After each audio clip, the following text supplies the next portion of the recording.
wanted to briefly go over how to close a dart. Now, I've had a couple of questions from some of the readers about how to do this. So I wanted to make a special video for them and show y'all just how easy it is to close a dart and create that shaping. So what I mean is when a dart is sewn together, there should be some shaping in this empty space here of the dart excess. So when the dart is closed, you have a nice smooth line and you don't have any wedges sticking up. So with that said, normally when you have a bust dart and a waist dart like this, they don't come together. So this is just a basic sloper. So usually you drop it 1/2 inch to 1 inch. It just really depends on the design, the fit, and the style. In this case, I'm just going to go ahead and drop it by 1 inch. So basically, I take this apex and drop it, whatever my measurement is, and then I'm going to redraw in my dart legs. Okay, so there's that, and we'll do the same thing to the shoulder dart. I will move it 1 inch and redraw my dart legs. So the reason why you usually shift is so that way you don't have a point over the bust and it makes a nice round shape instead of a point.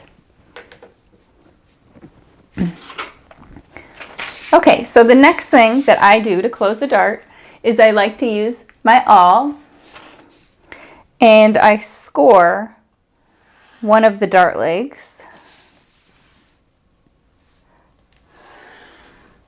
Just like that. You just very lightly go over the paper. Don't go too hard or you'll cut a complete hole in your paper. And we don't want that. Okay, so the next thing we do is we need to close the dart as if we were sewing it. So you can do this on the edge of your table. It actually works really well to bend the paper. And it will never lay smooth up here, y'all. It just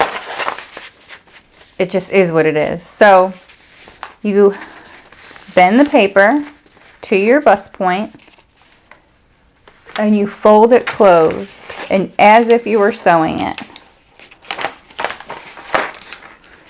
Okay, and now we're closed. So I'm gonna put a pattern weight right here. And can you see this shape here? See how it's just about 1/8 of an inch off right here? So you can use whatever ruler fits there. In this case, I think it might be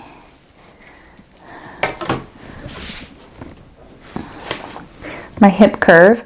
And see that you're going to blend this line. And you'll use your tracing wheel.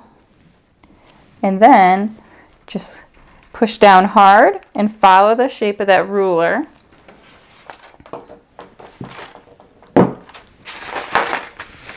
So when we open the paper back up, can you see the dots?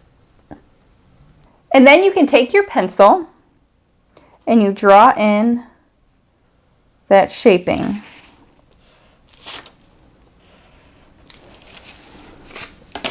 Just like that.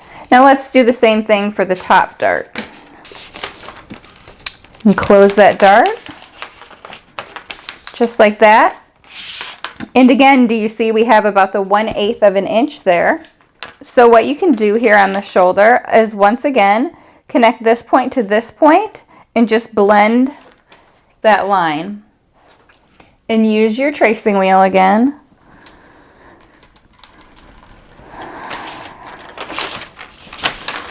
And then when you open your dart, once again, you'll have your little dots and then you'll trace over them just like before.